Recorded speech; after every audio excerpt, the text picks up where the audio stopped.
কারণ আমি তো ডাব খাই, উনি ডাব খান কিনা সন্দেহ। আসলে দোষটা ওনার না, কারণ 100 টাকা দিয়ে একটা ডাব কিনে খেতে গেলেও 100 টাকা দিয়ে কিছু বাজার করা যায়। আমরা সবাই কিন্তু অভাবেই আছি।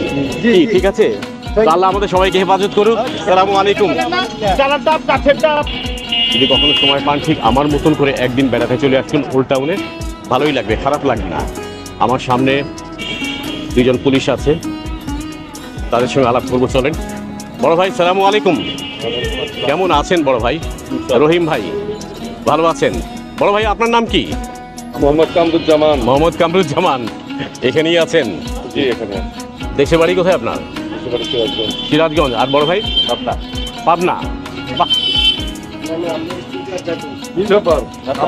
হঠাৎ আমাদেরকে নিয়ে মনে কি উদয় হইলো? উদয় তো হইলো, আমি যখন আমার এই পুলিশ 2 ভাইকে জিজ্ঞেস করছি যে আপনাদের বাড়ি কোথায়, পরিচয় নিচ্ছি, কথা বলছি, তখন আমাকে জিজ্ঞেস করছে হঠাৎ করে কে মনে উদয় হলো যে ওনাদের জিজ্ঞেস করছি।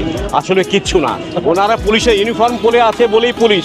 এটা খুলে ফেললেই কিন্তু আমি, অবশ্যই অবশ্যই এটা খুলে ফেললেই আমি, কারণ উনি কিন্তু আমারই একজন, ইনি কিন্তু আমারই একজন। ইউনিফর্ম পরে আসি বিদায়, ইউনিফর্ম বলে ভাই থেকে বঞ্চিত না কিন্তু আমি। অবশ্যই না, আমি বললাম তো, উনি ইউনিফর্মটা খুলে ফেললেই কিন্তু উনি কিন্তু আমি। ভাই ভালো থাকেন, চললাম। আল্লাহ হাফেজ। আল্লাহ হাফেজ। সামনে বেশ ডাবের দোকান। কি কাকা আসসালামু আলাইকুম। ডাব খান মাঝে মাঝে আপনি? নাকি শুধু বিক্রি করেন? আজকে একটা খাইছেন? আপনি মাঝে মাঝে খান তো, নাকি শুধু আমার কাছে বিক্রি করেন? বেশ ভালো ভালো ডাব তো রেখেছেন। ডাব রেখেছেন কত করে ডাব? 100 টাকা। একটা ডাবের দাম যদি 100 টাকা হয়, তো উনি কি করে খাবে? 100 টাকা তো ওনার চলে গেল, কি তাই না?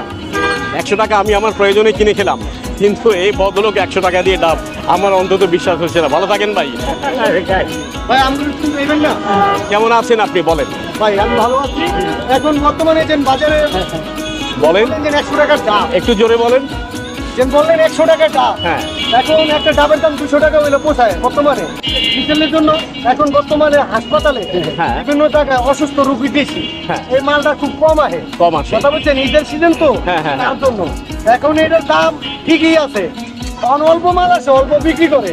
এখন আমরা গরিব মানুষের কিনা কিনা খাইতেছি, হ্যাঁ ছেলেদের পাইতেছি। ধন্যবাদ। না না, আমি আমার এই ভাইকে বললাম যে মাঝে মাঝে ডাব খাওয়ার জন্য, কারণ আমি তো ডাব খাই, উনি ডাব খান কিনা সন্দেহ। আসলে দোষটা ওনার না, কারণ 100 টাকা দিয়ে একটা ডাব কিনে খেতে গেলেও 100 টাকা দিয়ে কিছু বাজার করা যায়। আমরা সবাই কিন্তু অভাবেই আছি। ঠিক আছে, আল্লাহ আমাদের সবাইকে হেফাজত করুক। আসসালামু আলাইকুম। যারা ডাব কাঠের ডাব এরা টাকা পায় না, টাকা পায় না। আসলে কিন্তু উনি ঠিক বলেছে, খেতে বেছে এরা টাকা পায় না। টাকা পায়, আরতদাররা টাকা পায়। মাঝখানে আরতদার খেয়ে ফেলে সব, মাঝখানে আরতদার মানে লাভের গুড় পিঁপড়ায় খেয়ে শেষ করে দেয়। যারা ফসল ফলায়, যারা ফসল ফলায় এরা টাকা পায় না। পাবলিক রিয়েকশন আমার পেছনে কিভাবে দিচ্ছে।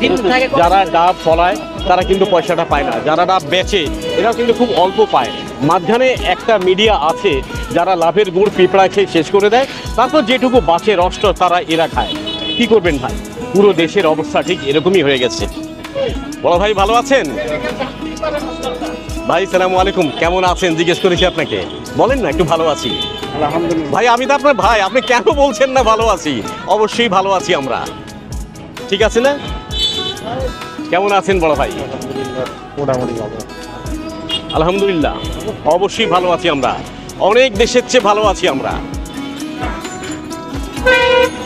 সবচেয়ে মজার বিষয় কি, রাস্তায় পুলিশের সঙ্গে যখন কথা বলি, কেন জানি না পুলিশ দূরে দূরে থাকে, কথা বলতে চায় না। আরে ভাই, পুলিশকে তো বারবার বোঝাতে যে আপনি তো এদেশের ছেলে, আপনি আমাদেরই তো একজন, আপনি দূরে কেন থাকবেন? আপনার তো দূরে থাকার কথা না, আপনার তো আমার সঙ্গে আমার পাশে থাকার কথা। কিন্তু উনি ইচ্ছে করেই একটু ডিসটেন্স বজায় রাখে। তারপরও সবাইকে সুবুদ্ধি হোক, সবারই সুবুদ্ধি হোক, সবাই আমরা মিলেমিশে থাকি। পুলিশ তো অন্য কিছু না, অন্য দেশের না, সে তো আমার দেশেরই। তাহলে আমার সঙ্গে তার কথা বলতে সমস্যাটা কোথায়? ভালো থাকুন, সুস্থ থাকুন, দেখা হবে আগামী ব্লগে।